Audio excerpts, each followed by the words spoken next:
Softly and tenderly Jesus is calling, calling for you and for me. See on the portals, he's waiting and watching, watching for you and for me. Come home, come home,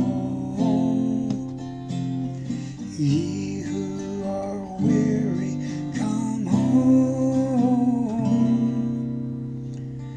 Earnestly, tenderly, Jesus is calling, calling, oh sinner, come home.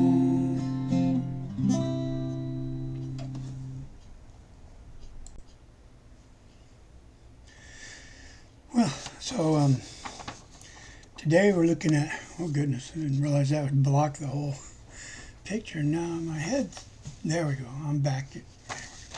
So Psalms 91.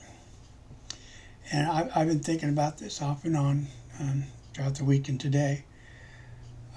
3 ways I think that I'm familiar with looking at it. One, as a prayer. Prayer for other people or for ourselves. As at least part of it, prophesying of Jesus. And then a statement to the children of Israel. But it can be a beautiful prayer, and I think that's the way I'm going to keep it for myself. He that dwelleth in the secret place of the Most High shall abide under the shadow of the Almighty. I haven't studied that verse right there. I've always just assumed I knew what it meant. I've certainly been wrong a lot before. But someone who's seeking God and is obedient to God's will in their life. I will say of the Lord, he is my refuge, my fortress, my God, in him will I trust. Surely he will deliver thee from the snare of the fowler and from the noisome pestilence. Kind of the world we live in today. He shall cover thee with his feathers, and under his wings shalt thou trust. His truth shall be thy shield and buckler. Under his wings, that's a very loving and protected state of being. Do we feel loved and protected? We should. When I look around, I am. Do I still have difficulties? Sure.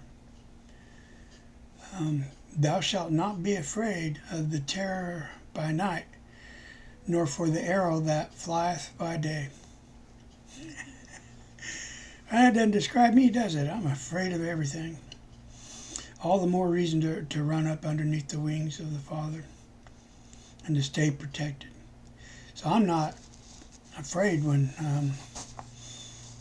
I'm under his protection. I know there's nothing stronger, nobody stronger. It's when I'm trying to do this thing alone, do it my way, and to rely on my will.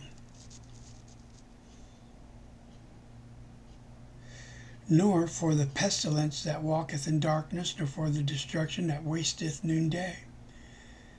1,000 shall fall at thy side, and 10,000 by thy right hand, but it shall not come nigh thee. Only with thine eyes shalt thou behold and see the reward of the wicked. Because thou hast made the Lord, which is my refuge, even the Most High, thy habitation. Probably needed to study that a little more, or I would have had something to say about it. There shall no evil befall thee, neither shall any plague come nigh thy dwelling. For he shall give his angels charge over thee to keep thee in all thy ways. That that's the part that reminds me of Christ. That was said of Christ, I think, in Isaiah. They shall bear thee up in their hands, lest thou dash thy foot against a stone. They definitely said that about Christ. Thou shalt tread upon the lion and adder. The young lion and the dragon shalt thou trample under feet. That sounds like Christ against Satan.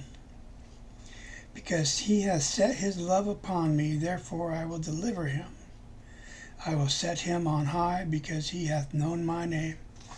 And I hope we're getting back to us now, because we've set our love upon him. That commandment to love the Lord thy God with all thy heart and all thy soul. And I think that puts you to being he that dwelleth in the secret place of the Most High, which is 91:1. And because he hath known my name, he shall call upon me, and I will answer him. I will be with him in trouble. So you will have trouble. He will be with you.